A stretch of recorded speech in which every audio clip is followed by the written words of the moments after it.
Então a gente abre esse espaço agora para uma reflexão.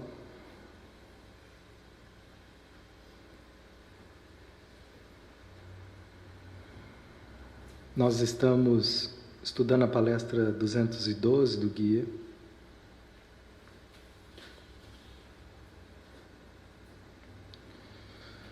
E todas essas palestras, elas trazem para nós um apontamento.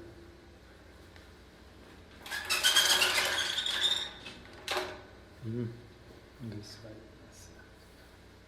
Mais ou menos, né?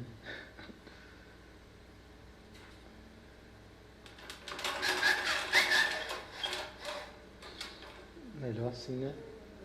Depois eu corrijo isso. Esse projetor parece que ele tem vida própria. Cada dia ele acorda com um humor. E a gente vai se ajustando.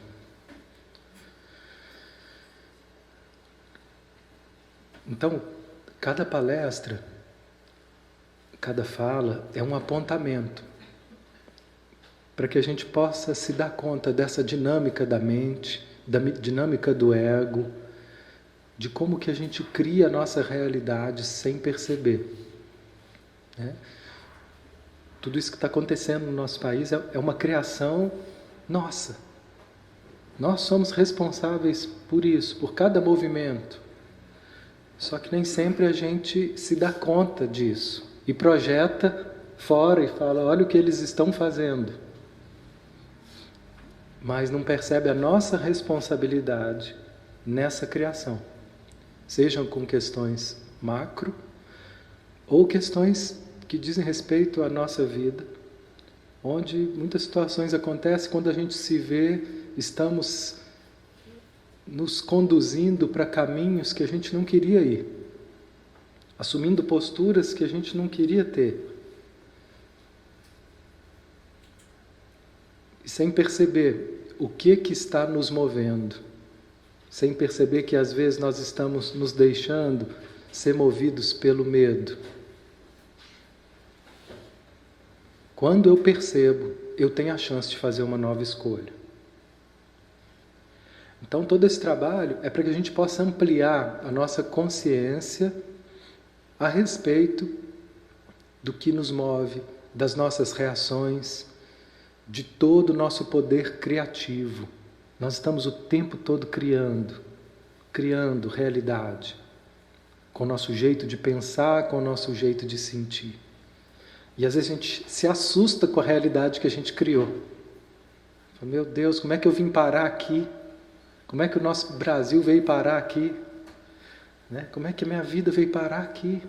Olha, mas eu é que fui me conduzindo sem perceber.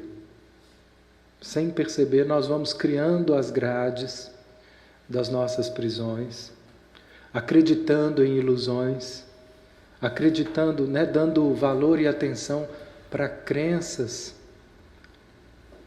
que não tem menor sentido, que são apoiadas em ilusões, em verdades de outras pessoas. Começar pelos nossos pais, que nos passaram tantas verdades, mesmo sem dizer nada, só pelo jeito deles serem. A gente via aquilo e já entendia que aquilo era o certo. E depois, para a gente se desmisturar disso, é um parto.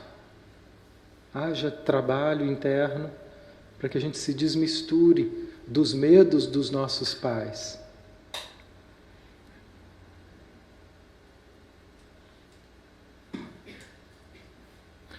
Então aqui a gente começa nessa nova etapa.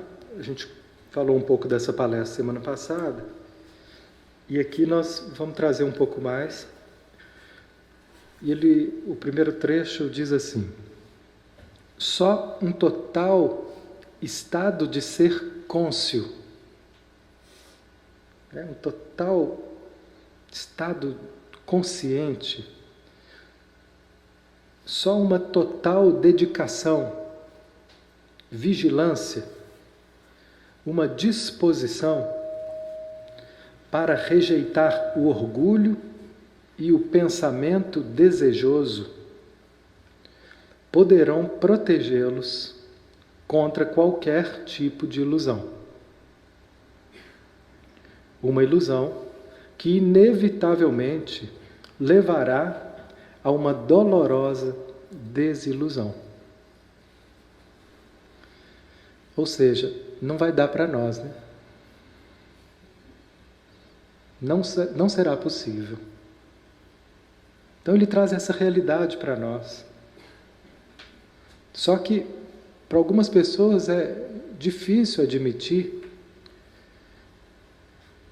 que nós somos passíveis de estar iludidos em alguns aspectos da nossa vida.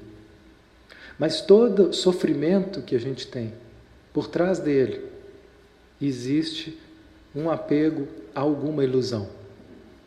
Seja da ordem do orgulho, ou desse pensamento desejoso. É uma outra forma de falar da nossa obstinação, que é a capacidade que a gente tem de nos pressionar e pressionar a vida para que ela seja do meu jeito, para que ela aconteça de acordo com o meu certo, com a minha vontade. Pai nosso que estás no céu, seja feita a minha vontade. Emocionalmente a gente vibra assim.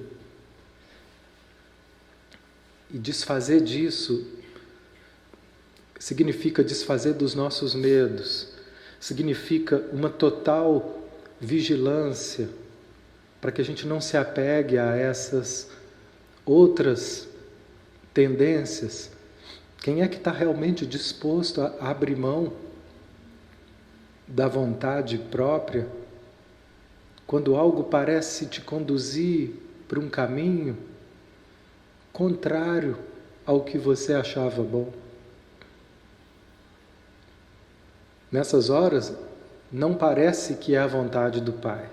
E a gente entra em guerra e entra em luta. Então, nós não temos condição de estar nesse estado de plena vigilância, de plena atenção, a todo momento, o tempo inteiro, para saber o que está nos levando para onde. Como nós não temos, quanto mais a gente tiver consciente, mais eu vou estar percebendo e vou poder ter a chance de fazer escolhas. Uma pessoa me disse essa semana que a gente já vem fazendo um acompanhamento e é uma pessoa que ele tem uma tendência, o sofrimento dele passa por uma crença ilusória de que muitas coisas que acontecem são responsabilidades dele. Então, se ele tinha um problema com a namorada dele, imediatamente ele começava a se cobrar como se ele tivesse que dar um jeito de resolver aquilo, como se fosse responsabilidade dele, como se ele tivesse que dar conta. Ele começava a sofrer. E aí, como muitas vezes, a maioria delas, ele não conseguia, que às vezes a gente consegue dar um chocolate, acontece um negócio que é possível descontrair um pouco, chocolate vai bem, vai sempre bem, mas às vezes a gente tem uma saída, mas a maioria das vezes não tinha uma saída para aquela dificuldade emocional que ela estava vivendo. Nessa hora, ele se sentia tão impotente que começava a ficar nervoso. E quando via, ele não só não estava ajudando, como ele começava a piorar. E cobrar dela alguma coisa, alguma reação, para que ela saia dali para ele ficar aliviado. Claro que isso não era consciente. Aos poucos ele foi tomando consciência de como ele se sentia culpado pela dor do outro, como se ele se sentia pressionado a ter que resolver a dor do outro. E ao tomar consciência disso, algo começou a aparecer, algo diferente começou a aparecer, né? E essa semana então ele falava, olha, ela estava lá se debatendo em mais uma questão emocional, uma dificuldade que ela não sabia nem o que ela queria, ela estava vivendo uma crise, uma dificuldade emocional, e ele conseguiu olhar para aquilo e dizer, olha, se você quiser falar, eu estou aqui, mas se você quiser também ficar em silêncio, eu sou capaz de respeitar seu tempo. Eu estou aqui. E ele ficou ali. E por um momento ela falou, mas como é que você pode ficar calmo quando eu estou desse jeito? Ela também esperava já. Né? Como se eu estivesse sangrando. Sangre também comigo. Sofra comigo. É isso que a gente pede muitas vezes. É muito estranho quando tem alguém sofrendo e o outro não parece sofrer. Parece desamor, parece descuido. Como a gente tivesse que sofrer junto para poder demonstrar que eu estou solidário. E nesse momento, nesse dia, ele não estava sofrendo. Isso não estava sendo pensado em todas essas construções, né? Porque isso não é racional. Assim como não é racional as formas, quando a gente reage de uma forma irritada, intolerante, agressiva. Quando a gente vê, a gente já reagiu. E aqui também, quando ele viu, ele já reagiu de uma forma nova, onde estava neutra. Existia uma compaixão, existia um desejo que ela melhorasse, mas não existia mais uma pressão, como se ele tivesse culpa com aquilo, como se ele tivesse obrigação de dar um jeito. E assim muitas mães se sentem com os filhos, né? Obrigação de dar um jeito, de achar que tem que fazer tudo, que tem que evitar tudo. Ou filhos com pais, de achar que eu tenho que proteger, salvar, e achar que isso é amor. E quando a gente vai nos conhecendo e tomando consciência, né, com essa dedicação de vigilância, de autopercepção, que vai acontecendo naturalmente, a gente vai vindo aqui, a gente vai escutando essas palavras do guia, a gente vai desenvolvendo uma habilidade de autoobservação. É só isso que a gente precisa. Não precisa de nenhuma tarefa, não precisa de nenhum tipo de esforço, né? Nada do que você anote, na hora da prática vai servir. Mas cada passo que a gente dá de autopercepção, aquilo vai criando, né, uma sustentação, vai abrindo um espaço, vai abrindo possibilidades novas. E quando eu vejo, eu estou reagindo de outro jeito. E ali foi possível. Ele falou, eu não entrei naquele jogo, naquele drama que eu sempre entrava. Quando via, estava nós dois ali desgastados. E depois eu me arrependia de ter ficado nervoso. E a gente... Era sempre aquilo. E ele não tinha nem percebido o que estava diferente quando estava diferente. E aí a gente, né, ampliou a consciência e chamou a atenção para que ele percebesse que estava diferente, não era porque aquele dia estava mais bonito, mas é porque naquele momento ele não estava se acusando, se culpando, se pressionando a ter que dar um jeito. Tem coisas que elas não têm jeito, mas a gente não aceita. Nossos filhos, eles vão precisar de passar por umas situações. Não depende de você, assim como você passou por um monte de situação que não depende do seu pai. Que nada do que ele fizesse evitasse que aquele namoradinho não desse certo, ou que aquela situação, ou aquela perda, ou como eu reagi àquilo. Não tem palavras que nos salvariam de passar pelo que a gente precisava de passar. Então essa sensação de proteção, por trás dela, o que existe é muita cobrança, muita culpa, que ao perceber isso, automaticamente nós vamos soltando. Pode ser que não seja de uma hora para outra, mas basta perceber. A gente vai percebendo, quando a gente encontra com a verdade do que está por trás daquele sofrimento, esse encontro com a verdade, ele é transformador. Na mesma hora a consciência se amplia e algumas estruturas começam a cair, a desabar. Isso é sentido corporalmente como um alívio. Mesmo que a gente não entenda o que de fato mudou. Depois é que a gente vai ver, você acredita que fulano fez isso e eu consegui não xingar ela?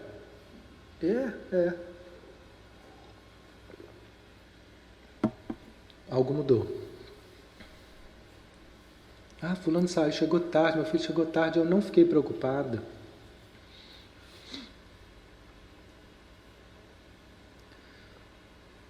Como se a preocupação, resolvesse. É um vício de controle. E cada um sabe onde é que estamos presos, qual tipo de vício que estamos presos. Se não sabe, vamos começar a perceber que tudo que nos faz sofrer, por trás disso, existe um desses apegos. Existe um desses apegos que nos prende a uma ilusão, que vai nos levar a uma decepção.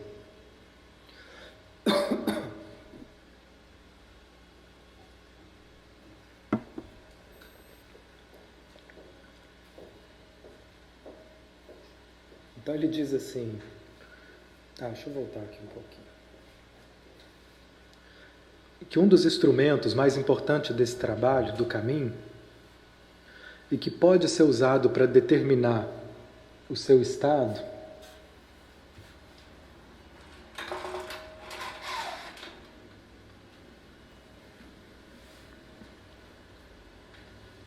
é a gente ouvir o que está dizendo a sua manifestação de vida. Quando a gente para em silêncio para se escutar, o que você ouve? Até que ponto é possível ouvir alegria, paz? Você tem acesso a isso? Alegria e paz interna. Esse é um parâmetro. Não, eu nunca consigo sentir esse contentamento. Às vezes, esse é um parâmetro. Porque esse contentamento, essa paz, ela não depende das coisas que estão acontecendo externamente.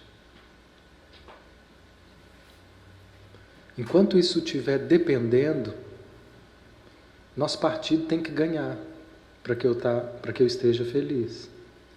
Meu time tem que ganhar. Deus tem que me atender. A minha vontade tem que ser feita para que eu seja feliz. Ou seja, é uma dependência. E aqui esse trabalho, que quando a gente vai soltando essas correntes da pressão, nós vamos encontrando uma paz que não depende do externo. E às vezes podem até acontecer situações que são desconfortáveis, mas isso não é visto com desespero. Isso pode ser encarado pacificamente, como conta as histórias dentro do Evangelho, de todos aqueles que estavam munidos dessa paz do Cristo. Tinham situações que eles ficavam imperturbáveis, mesmo diante da morte. Você vai para a arena, vai ser comido por leões. Vamos cantando? Vamos. E dava as mãos e ia cantando. Senhor Jesus, e vai. Um estado de entrega absoluta. Então, um outro parâmetro que ele traz. Vocês estão se sentindo menos medrosos, menos relutantes em encontrar e expor as mais profundas regiões do seu eu mais secreto? Esse é um outro parâmetro. Como é que é a sua relação com aquilo, com a sua intimidade, com seus sentimentos? Eu fico só na ordem do intelectualismo, do racional, da pensação? Ou é possível me abrir para sentir essas profundas regiões? Eu conversava com uma pessoa que ela ia conversando, falando.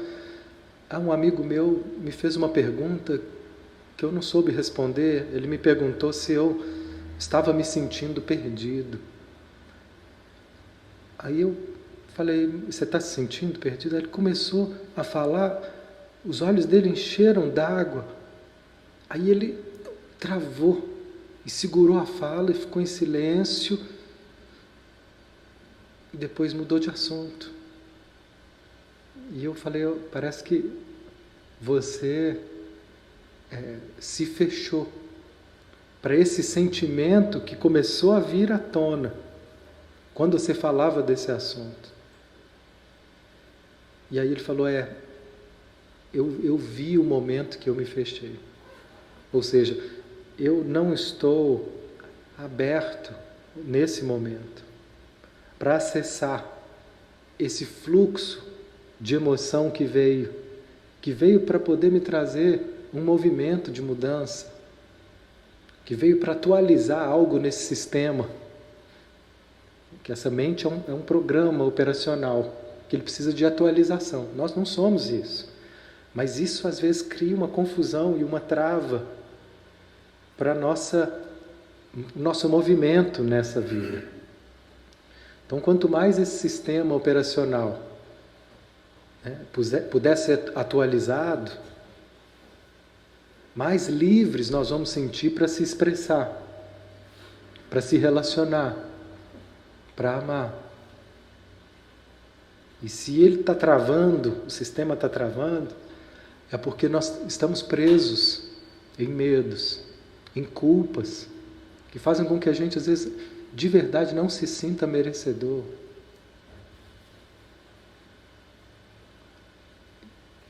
E aí não adianta fazer corrente de pensamento positivo, fazer novena, fazer mantras, se lá eu ainda não fui capaz de deixar vir à tona a dor dessas emoções que me fizeram um dia me sentir tão pequeno, tão inferior. E quando eu permito que isso venha à tona, isso já vem renovando o meu olhar. Isso já vem trazendo uma transformação. Isso acontece das formas mais inusitadas e inesperadas. E quando então, ele continua, ao perceberem os inevitáveis bloqueios interiores, como crises momentâneas, vocês as percorrem por inteiro para sentirem verdadeiramente vocês próprios?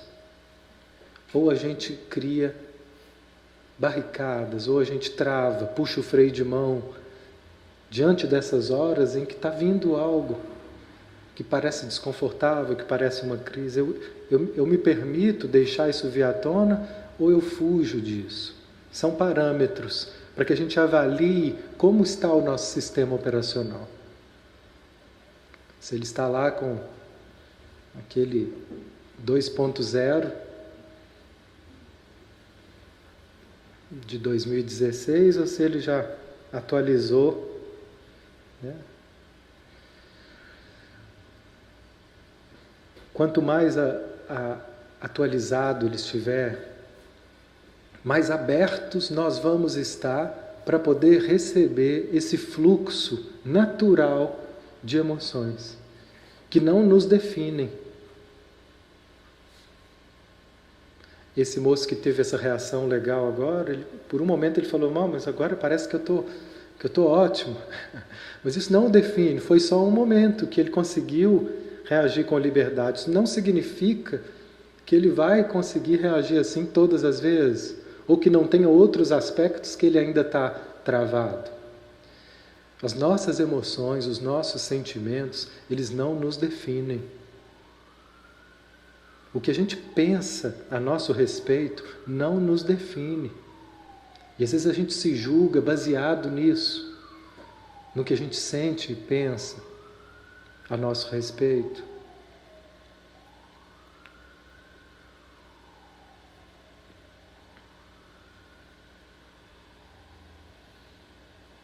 Nós somos só essa consciência que observa.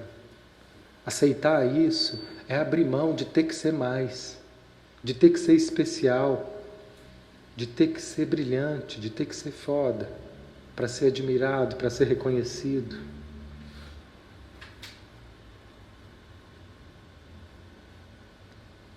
Ele vai falar um pouco disso aqui na frente. Aqui. Então, se esses são as questões que nos entravam, e se isso não nos define, o que poderia nos definir, o que poderia nos aproximar de quem nós somos? Aí ele vai dizendo, quando se tornarem plenamente o seu próprio eu, no melhor sentido do termo, aparentemente serão dois opostos ao mesmo tempo, aparentemente.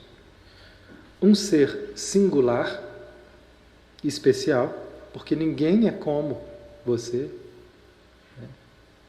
Não existe, mesmo o irmão gêmeo, não é como você. E ao mesmo tempo, um ser nada especial, mesmo que singular. Vocês são como todo mundo, no sentido que todos são manifestações divinas. Essa aqui é a aparente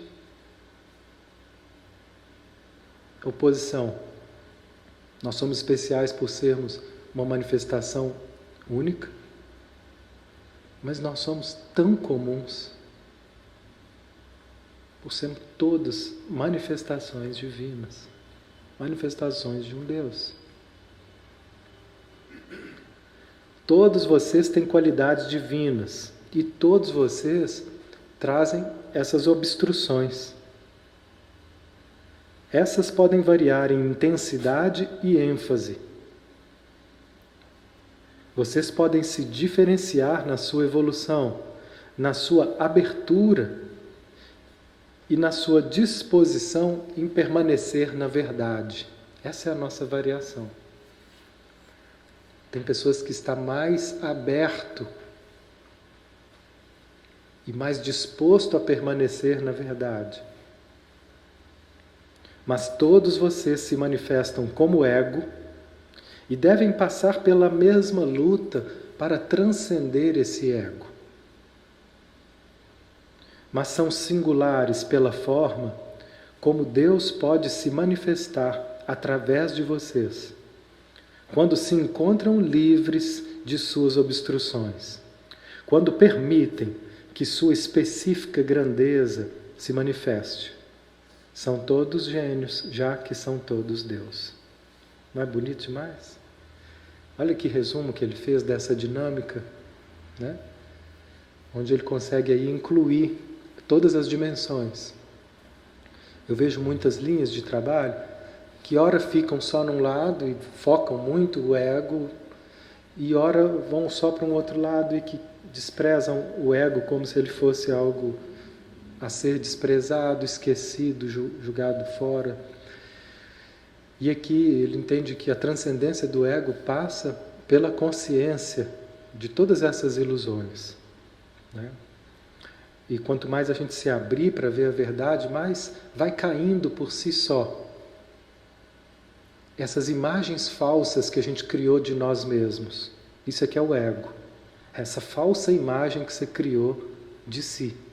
Tudo isso que você acha que você pensa a seu respeito, faz parte de uma construção egóica, que mais cedo ou mais tarde vai caindo.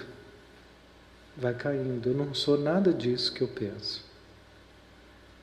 Mas isso foi a forma como eu estruturei a minha vida, minhas relações, minha história. E quando eu digo ir caindo, não significa estar dissociado do mundo, mas estar desapegado desse significado De estar exercendo, por exemplo, um papel profissional e não achar que você é melhor do que ninguém porque você está fazendo aquilo. Ou se você estiver fazendo uma outra coisa que não parece louvável, também não se achar pior porque você está fazendo aquilo. Essas coisas, elas acontecem. Eu estou no lugar onde eu posso estar agora. Daqui a pouco pode mudar. Mas é estar desapegado desse julgamento de importância que a gente costuma avaliar os outros e a nós. Quanto mais próximos do nosso eu real, menos importância vai tendo esse mundo de aparência. Não significa que eu não vou pentear o cabelo para sair de casa. Posso pentear o cabelo, tomar banho, escovar o dente, tudo isso. Tranquilo. Mas isso só não vai ter, né? A minha imagem, ela não vai definir o meu senso de segurança. Né? Do que depende a nossa segurança? Do que depende para que você esteja seguro? Depende de quê?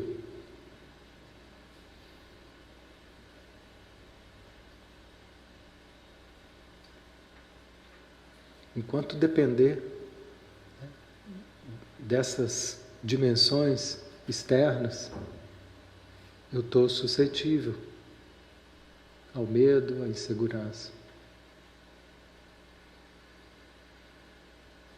A nossa segurança, ela depende de saber quem nós somos. A segurança vem da presença. Quando eu estou realmente presente, eu não estou preocupado com a minha imagem.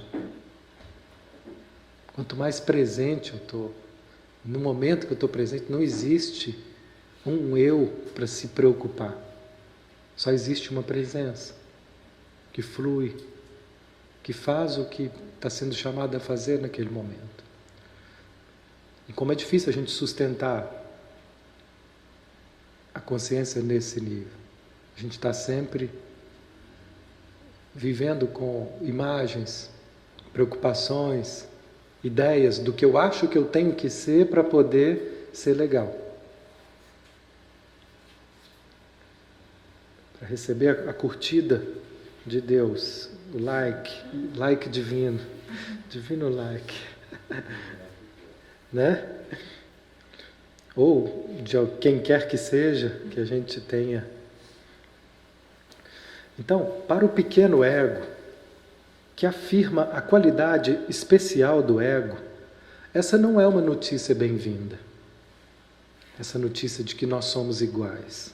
Isso não é bem-vindo para a nossa personalidade. Porque você não é diferente. O pequeno ego, ele quer se colocar acima. Ele quer ser melhor do que os outros. Ele quer ser superior.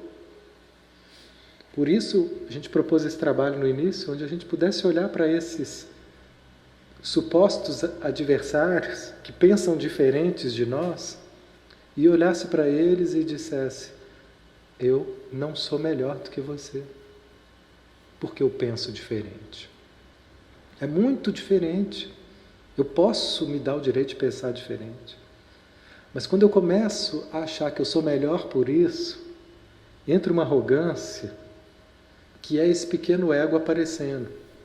Então essa situação, essa eleição, esse movimento, né, que está acontecendo no Brasil, está sendo uma bênção, uma oportunidade para que a gente, para quem tem olhos de ver, veja o que brota de nós, das pessoas. Está tudo vindo à tona. Né? Muita gente começa a virar bicho, vem à tona o orgulho, vem à tona a agressividade, vem à tona a hostilidade, vem à tona toda essa disputa do pequeno ego em querer estar certo, em querer ter a verdade, e a minha que é a certa. Né? Como se não fosse um ponto. Muito, tá tudo aflorado, pessoas se dividindo, né? Famílias criando divisões, amigos, sem conseguir conversar. né? Não existe um respeito, porque esse pequeno ego que entra para essas plataformas de relacionamento virtual como quem entra para uma arena para impor o seu poder e dizer: eu estou certo. Nessa hora cria uma divisão. Isso é uma ilusão que vai gerar sofrimento. A Ida trouxe uma mensagem. A Ida foi a pessoa que trouxe o Petwork para o Brasil. E ela trouxe uma mensagem para nós essa semana, dizendo assim: pessoal, vamos ficar muito atento, porque existem as forças da separatividade estão atuando de uma forma muito intensa nesse momento. As forças da separatividade. Né? Então, é o que a gente mais está vendo. Né? A divisão, a separação, as polarizações, e elas começam aqui. Ó. Quando esse pequeno ego começa a ganhar uma força, né? Que na verdade, nada mais é do que uma luta por poder. Luta pela razão, luta pelas certezas, né? Por nossas certezas. E a gente faz isso, justifica isso. Nós estamos vivendo um momento onde o ódio está sendo justificado. E eu nem percebo que isso é ódio. Eu nem percebo que eu estou criando uma hostilidade e vibrando energias de separatividade. E quando eu começo a perceber, eu tenho a chance de fazer diferente. Posso até manter a minha visão, minha opinião, já que é isso que eu estou vendo, mas de uma outra forma, com uma outra qualidade, sem esse impulso bélico, arrogante, orgulhoso, de dizer: eu sou melhor. É claro que isso não é dito assim, mas é dito de outras formas. Né? E a gente sabe bem quais são. Eu percebi muito bem o momento que isso aconteceu comigo. Quando eu vi uma pessoa que eu gostava muito colocar uma posição de uma forma que para mim me chocou de um jeito, e aí eu me dei conta que eu, no fundo, tinha essa ilusão, que as pessoas que eu amo tinham que concordar comigo. Né? Como é que eu posso amar alguém que discorda? Na hora, o primeiro impulso foi uma reatividade, uma irritabilidade, um desprezo, uma intolerância com aquilo que estava sendo dito. Eu precisei de um tempo, então, para digerir aquilo, porque é uma pessoa que eu tinha, né, que eu tenho, né, uma relação, e uma relação de muito carinho, admiração. Então, eu precisei de um tempo para digerir aquilo e organizar essas reações que vieram, respirar aquilo ali, para que eu fizesse então um movimento e uma expressão onde pudesse haver respeito. Para isso eu precisei ver crescendo em mim esse pequeno ego, crescendo em mim essa arrogância, esse orgulho.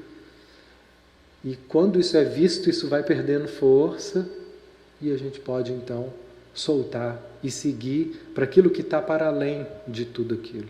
E eu vi, para além disso, nós queremos a mesma coisa, só que cada um está vendo de uma forma o que parece certo e o que parece o melhor, de acordo com o seu ponto de vista, com a sua cultura, com as suas relações.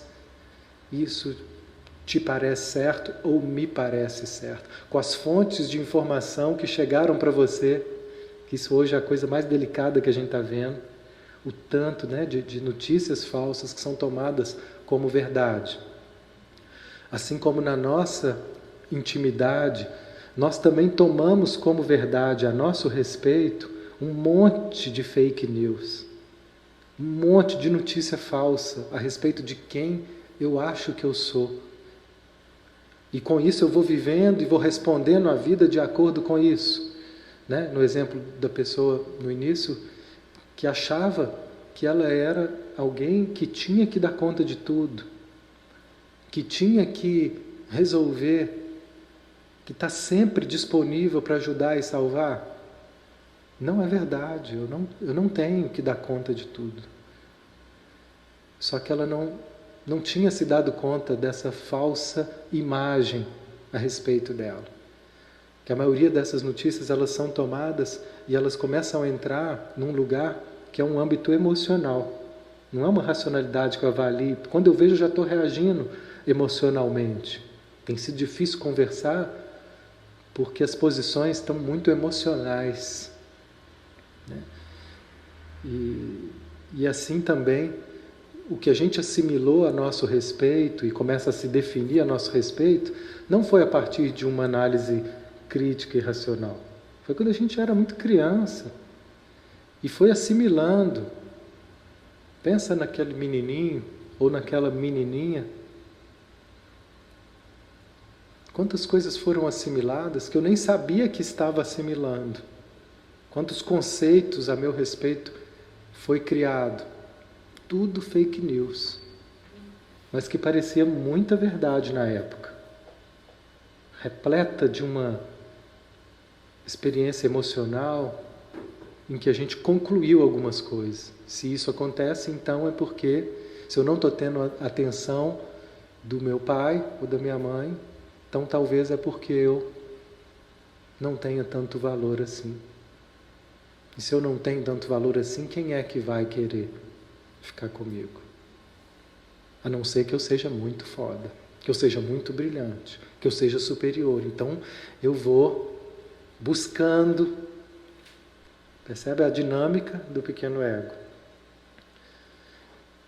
E aí a gente entra aqui nessa frase que ele traz, que se o pequeno ego pudesse falar diante das nossas dificuldades, ele diria: eu só desejo me colocar acima dos outros porque eu me sinto um nada. Porque aquela pessoa que está muito bem resolvida com ela não sente esse impulso para se colocar acima de ninguém. E quando eu falo se colocar acima dos outros, né, não precisa necessariamente publicar nada ofensivo ou julgar nada na cara de ninguém, não. Pode ser um gesto muito silencioso, mas é aqui dentro uma avaliação arrogante de superioridade. Isso só acontece porque pode existir uma parte, né, que se sente um nada, que se sente desprezível. Né? Eu ouvi isso de uma pessoa: eu acho que eu tenho que ser o melhor, porque no fundo eu sempre me senti o pior, eu sempre me senti um nada. Então começa essa dinâmica doentia de compensação. Mas que tal reverter essa premissa? Vocês de fato se sentiriam um nada se não precisassem ser tão superiores? Arrisco a dizer que não. Então, ao perceber isso, a gente vai podendo abrir mão dessa pretensa superioridade. E daí vai vindo leveza, daí vai vindo segurança.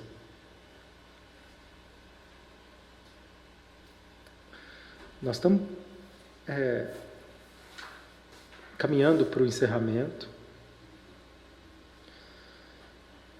E eu vou trazer mais uma mensagem que diz: nenhum ser humano, nenhum indivíduo, nenhuma entidade jamais encontrará paz ou realização interior, alegria, inteireza, segurança e seu gênio intrínseco, com os quais possa dar uma contribuição única à criação, se não se dedicar a uma causa exterior a si próprio.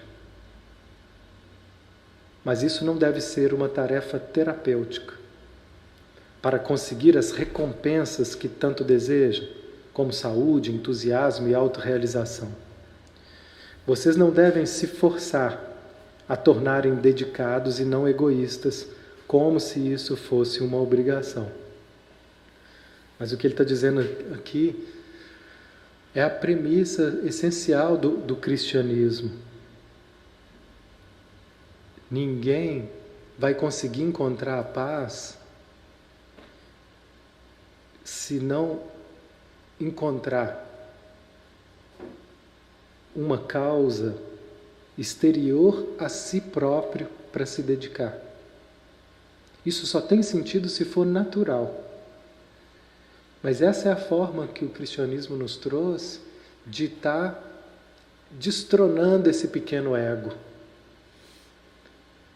Todos esses mestres do cristianismo, o que eles fizeram? Seguiram essa palavra de Jesus que diz: abandone a si mesmo e venha. Quando a gente vê a história, por exemplo, de um mestre do cristianismo que esteve tão próximo de nós, a gente podia citar outros, Madre Teresa, Irmã Dulce, mas eu vou falar de Chico Xavier.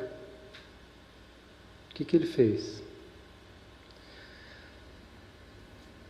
Ele se dedicou a vida inteira a uma causa, de levar consciência e amor para a humanidade. Escrevendo livros, são 460. E o tempo todo ali se dedicando a ajudar do jeito que ele podia, o tempo todo. E aquilo para ele não era forçado, mas ele se alimentava daquilo. Naquilo ele encontrava paz. Tem uma fala uma vez que ele diz: eu te ofereço a paz que eu não tenho. Mas ele oferecia porque naquele momento e naquele gesto ele estava em paz.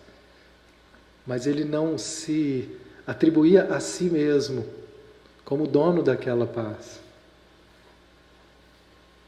Aquela paz vinha da comunhão dele com Cristo, da comunhão dele com essa energia de amor, que era só doação. E nessa doação não existia ali um espaço para querer ser importante. Ele abriu mão da importância pessoal para dar toda a importância ao que ele julgava ser o melhor para a humanidade. No caso, a divulgação da doutrina dos Espíritos, da divulgação do mundo espiritual, da vida espiritual, do amor de Jesus, de tudo aquilo que vinha para ele como informações a serem distribuídas.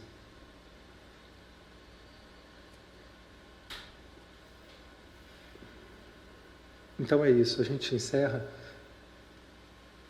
com o depoimento de uma pessoa no nosso Evangelho Sentido, que aconteceu essa semana, que para mim foi muito destacado. O Evangelho Sentido é um momento que a gente traz umas palavras do Evangelho e cada um se dispõe de olhos fechados a simplesmente sentir o efeito dessas palavras, como isso se movimenta no corpo, sem ficar pensando sobre as palavras. E o relato de uma pessoa é que ela se viu presa com correntes. E quando ela se deu conta que ela estava presa, ela viu a imagem do Cristo chegar. E naquele momento, ela olhou de novo e viu que ela não estava presa nas correntes, mas ela estava segurando as correntes. E quando ela viu que era ela que estava segurando as correntes, ela soltou. E ao soltar, veio uma paz e um alívio enorme. Então que a gente possa se dar conta que correntes nós estamos segurando, com essa falsa ideia de que estamos presos. E quando a gente perceber que somos nós a segurar, nós temos a chance de soltar. E ao soltar, o que fica é a paz natural de ser quem a gente é. Natural e simplesmente ser quem somos. Muito bom. Boa noite a todos. Boa noite a todos.